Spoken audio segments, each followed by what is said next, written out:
புரட்சியாளர் அம்பேத்கர் அன்பு தம்பி தங்கைகளே, தான் வாழுகிற நாட்டை விட சார்ந்திருக்கிற மதமே பெரிதென்று எண்ணிக்கொண்டு இவர்கள் செயல்பட தொடங்குவார்களே, ஆனால் இந்த நாடு சுக்கு சுக்காக சிதறுவதை எவராலும் தடுக்க முடியாதுங்கிறார்.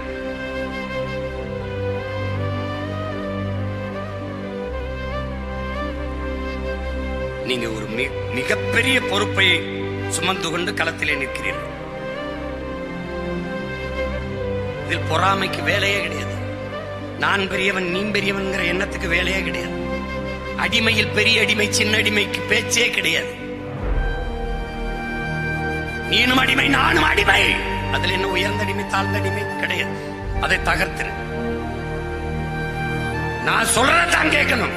அது அம்மா அமுதாமா சொன்ன மாதிரி தனியா தான் போய் கட்சி ஆரம்பிக்கணும். நீ தனியா தான் போய் தொடங்கி கட்சியில் நான், கட்சிக்காக நான் இங்கே நில்லு, கட்சியே நான் எங்கேயோ போய் நில்லு.